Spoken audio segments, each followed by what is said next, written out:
Silakan Om Manto. Gue bagian gitu-gitu aja. Ditanggapi Om Manto. Jadi Manto. sebenarnya kalau ini mestinya ada teman-teman dari PDIP di sini. Jadi supaya kita juga lihat apa perspektif dari teman-teman di PDIP. Tuh, PDIP habis ini Bang nanti. Lagi Bang. Karena kalau saya kan kami tidak terlibat dengan apa di Bandung. Kalau kami Demokrat memang asli saya rasa masing-masing partai membangun koalisinya sendiri, mencari siapa yang akan kita dukung di provinsi mana, kabupaten Tapi memang, mana, kota. sorry Om Manto, Demokrat memang nggak terlibat, tapi agak aktif aja soal hal ini Oh di media sosial. Kalau kami jelas kalau di DKI Jakarta kita memang bersama-sama Kim, begitu juga di Jawa Barat.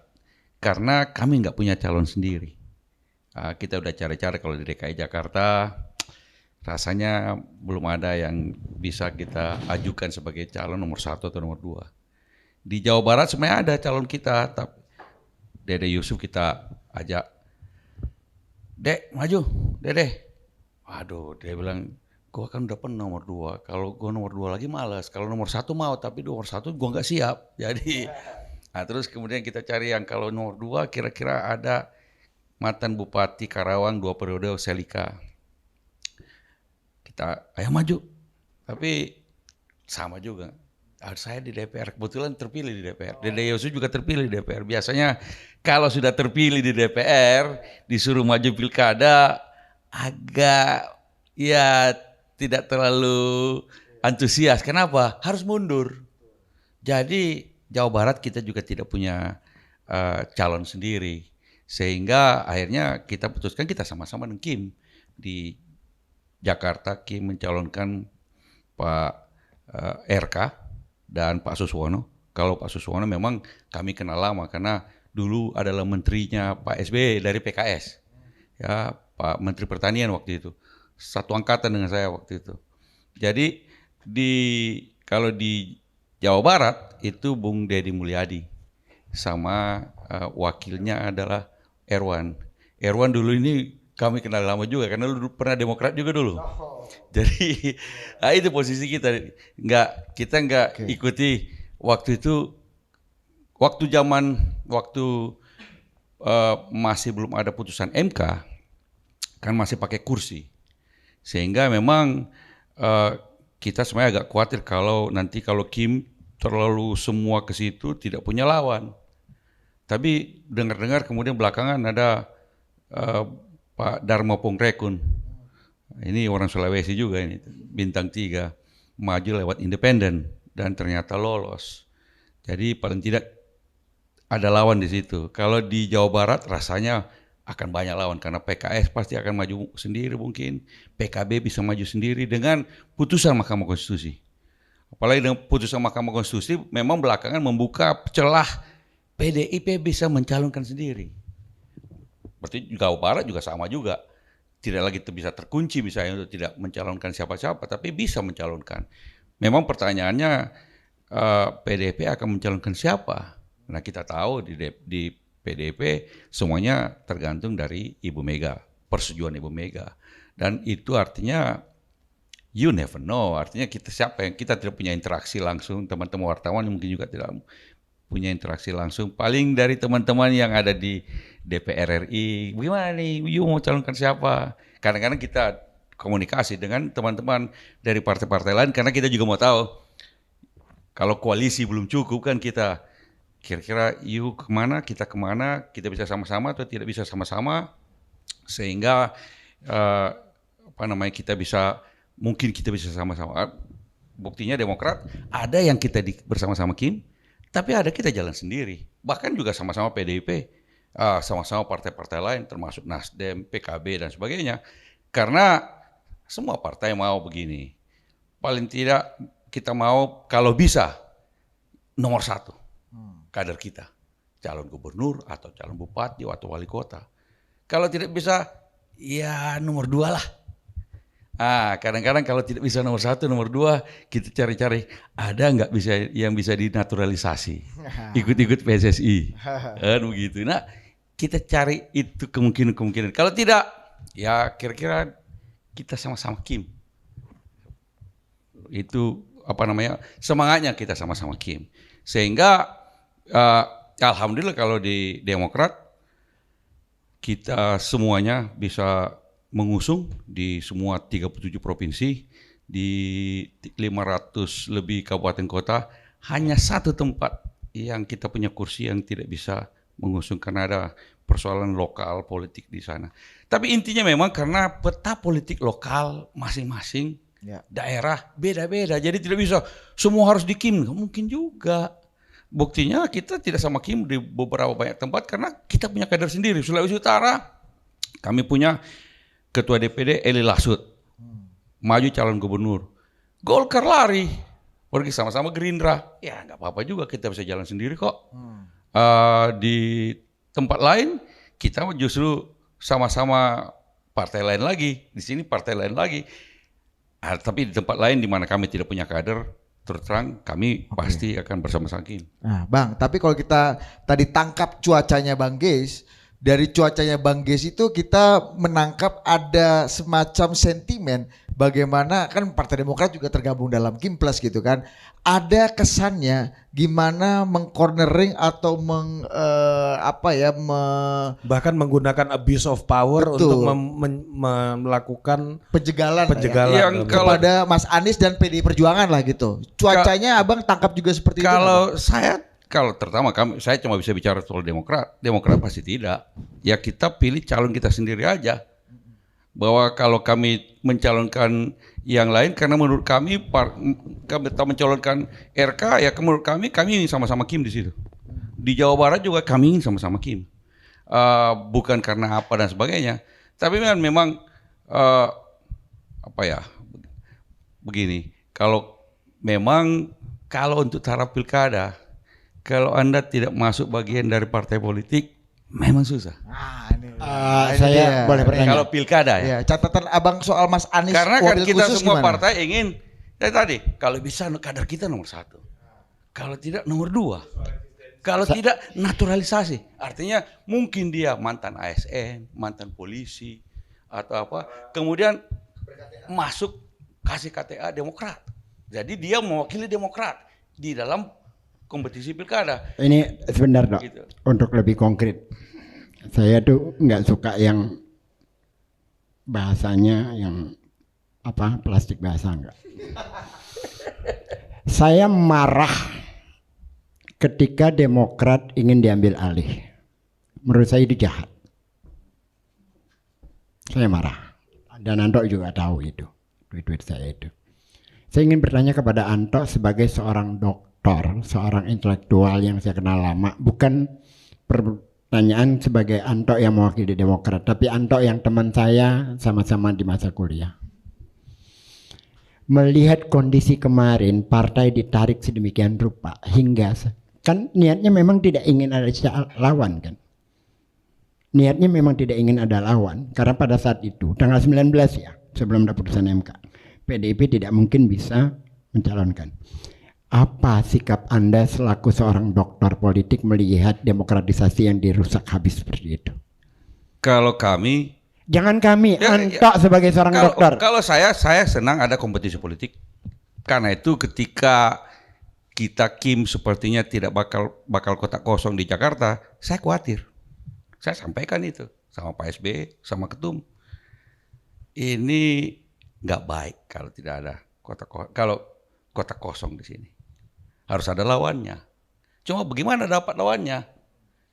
Kami pasti ke Kim. Kim semua berkumpul. Kemudian menjadi Kim Plus. Nah, proses Kim Plus itu saya tidak tahu. Saya tidak terlibat urusan bagaimana semuanya menjadi tiba-tiba. Itu keputusan masing-masing partai. Keputusan kami jelas sama Kim. Tidak punya calon kok.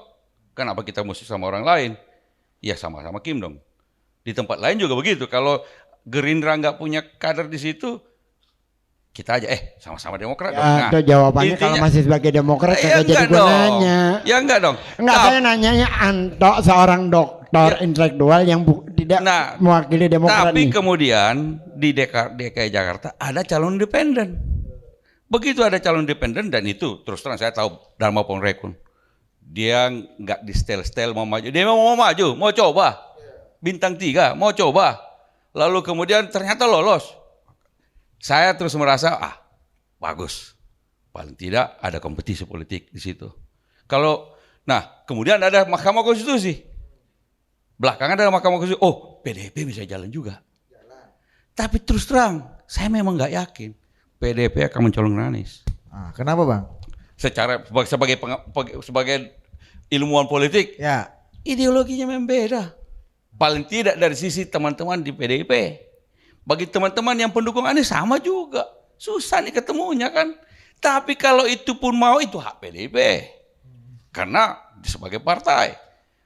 Kecuali kalau misalnya Anies masuk PDIP, lain lagi persoalan lagi. Tadi saya katakan, kalau Anda tidak punya KTA dalam pilkada, susah. Jadi kami juga misalnya ada orang mau datang melamar atau minta dukungan dari Demokrat. Pertama kali saya tanya, mau masuk Demokrat enggak? Pertama, sudah punya partai belum? Biasanya kalau yang dari polisi, dari tentara, dari ASN, Sekda, apa segala macam saya tanya, udah punya partai belum? Minta dukungan sama kita. Kalau nggak punya partai, mau nggak masuk Demokrat? Kalau mau masuk Demokrat, saya perjuangkan. Artinya saya akan mengusahakan supaya Demokrat mendukung dia dengan bahwa dia mau masuk Demokrat. Kalau orangnya, waduh Pak, saya ingin masih mau netral dulu lah, jangan belum berpikir ke partai-partai. Terus terang, mending gue cari yang lain. Ada banyak yang mau. Oh, logiksnya partai itu kayak gitu bang? Gitu, Saya bantah ya. Iya. Udah selesai belum? Udah. Saya bantah ya. Saya kasih contoh valid. Airin itu kurang apa bekerja untuk Golkar dan pemenangan Kim. Kalau putusan MK, iya, keputusan MK tidak terjadi, lewat tuh. Dia kader partai tuh. Bahkan tim pemenangan, lewat tidak dicalonkan oleh Golkar, kader partai. 2, ijek di Medan kurang apa? Lewat. Yang ketiga, jangankan kader, ketua umum partainya tumbang Erlangga. Kalau itu tanyakan orang Golkar dong, jangan sama kita dong. Ya makanya bahwa soal KTA soal apa itu terbantahkan dengan fakta-fakta yang terjadi. Sesungguhnya yang terjadi adalah soalannya cuma satu aja, operasi jahat. Itu yang terjadi kok. Pertanyaan saya tadi kepada Anto itu sebenarnya saya ingin Anto menjawabnya sebagai Anto yang doktor tadi, bukan Anto yang wakil Demokrat. Saya jawab dong bahwa lebih baik dalam demokrasi kalau ada kompetisi. Kan jelas. Artinya itu. Anda tidak setuju dengan saya tidak suka dengan kotak kosong. Bukan, operasi yang kemarin dilakukan menarik, menekan partai-partai itu nggak suka. Saya tidak suka kotak kosong. Saya tidak terlibat dalam urusan memaksa orang masuk ke sini, atau saya tidak terlibat di situ. Saya berfokus, bahkan saya ini ketua Satgas Pilkada di Demokrat. Jadi urusan saya betul-betul waktu tenis saya tinggalin lah. Karena urusan tiap hari urusan ini. Tapi Demokrat 500 lebih kabupaten kota. Operasi ke Demokrat ada nggak? Nggak ada. Oh, Coba-coba aja. Udah Pasti tamat. kita lawan. Udah tamat. Pasti kita lawan. Sudah tamat. Jadi gini, ketika Demokrat di melawan yang seperti itu, mereka sakit gitu loh. Tuh kan? Dan saya juga ikut sakit dengan situasi seperti itu. Tetapi ketika yang lain karena tidak kena kepada dirinya, mereka diam. Oh bos, kalau soal ini begini. Saya mau menyatakan simpati, kami mau menyatakan simpati kepada kawan yang lepas kita suka atau tidak suka ya. Lepas tidak suka. Kami mau menyatakan simpati kepada kawan yang partainya misalnya dilakukan situasi tertentu sehingga harus mundur. Penekanan, bukan situasi tertentu, ya, ditekan. Apapun lah. Diancam. Apapun lah. Kami mau menyatakan simpati. Lah, begini. Lah, teman-teman di partai itu sendiri tidak ada kelihatan simpatinya. Untuk apa kita melakukan? Kita mau menyatakan empati. Kami pernah digituin dulu. Tapi teman-teman di sana itu nggak ada tuh. Kelihatan happy aja tiba-tiba. Kalau sama Mas Anies simpati nggak bang? Apa? Kalau sama Mas Anies simpati nggak ini? Bagaimana? Kita dulu pernah ditinggal. Kita pernah ditinggal dulu gimana? Oh gitu. Ditinggal bang. Jadi ya, intinya bahwa kalau saya sih kita tidak ngurusin orang lain. Kami ngurusin 500 lebih kabupaten kota, 37 provinsi. Tiap hari kita sampai malam, sampai tengah malam menentukan mana kabupaten mana, provinsi mana, siapa yang kita dukung. Koalisi sudah cukup apa tidak? Bahkan sampai tadi hampir jam 00 tadi tanggal 29 kita masih cek, masih ada satu yang belum. Kenapa tidak bisa mendaftar? Apa persoalan? Dan karena kita harus mengubah SK, karena kita bisa cara ganti pemain, nomor 2-nya ganti, nomor 1-nya ganti. Bayangin. Urusan saya sekarang itu. Tapi Ketua Satgas. sebelum ke Mas Nyarwi ya, saya mau nanya ke Bang Ges gitu. Tadi ngasih contoh bagus banget, ada Airin, Ijek ya di Sumut gitu ya. Itu udah ber-KTA aja nggak bisa Bang. Apalagi nggak ber-KTA kan gitu saudara. Saya ingin bertanyakan gitu loh. Kalau logik saya gitu Iya. Ya, itu kan logika ya, kan bisa dibolak-balik kan. Ini yang sudah ber-KTA aja dihajar, itu kan bukan soal ber-KTA atau tidak, itu kan memang dihajar. Begini, karena Kan gimana enggak, sebentar. Ya. Airin itu paling tinggi tingkat penerimaan masyarakatnya. Lalu tiba-tiba tidak dapat tiket. Itu apa namanya kalau bukan sengaja diperlakukan seperti itu? Itu aja sebenarnya. Dioperasi. Mungkin Golkar tidak suka dinasti politik. Kalau ya, saya Pak. melihatnya Ijek bekerja habis-habisan. dinamika di dalam partai masing-masing partai beda-beda. Itu yang saya tidak bisa komentar lebih lanjut. Cuma persoalannya kami juga dibikin repot. Tiba-tiba Golkar ganti ketua umum di tengah jalan 1 minggu sebelum akhir pendaftaran. Koalisi dengan Golkar kita tergantung dari ketua umum baru, karena yang punya tanda tangan bukan lagi Pak Erlangga. Di daerah kocokan banyak yang udah jadi waktu itu Bang. Banyak kita terpaksa di Sulawesi Utara tiba-tiba Golkar hengkang dari koalisi kita. Tekeng-tekeng ganti Bang ya. Ganti padahal kita sudah deal dengan Pak Erlangga, paling tidak siap waktu zaman Pak Erlangga dengan Doli waktu itu di situ yang jadi Bapilu. Tiba-tiba kita harus berhenti dulu nunggu sampai ketua umum baru, dan apakah ketua umum baru akan menghargai kesepakatan yang lama atau berubah. Sebagian berubah dan bingung kita juga semua. Bagi saya itu dinamika. Kita bilang sama udahlah, itu dinamika internal Golkar. Apapun terjadi kita jalan cari mana yang terbaik bagi Demokrat. Iya. Tapi untuk urusan ber-KTA sehingga menjadi priority itu logik partai-partai yang sangat normal ya, Bang. Pertama saya tanya itu, sudah punya partai belum? Kalau dia bilang sudah Pak, oke. Tapi kalau dia bilang belum, mau jadi Demokrat tidak? Iya. Kalau bilang mau, mari kita jalan, mari kita deal.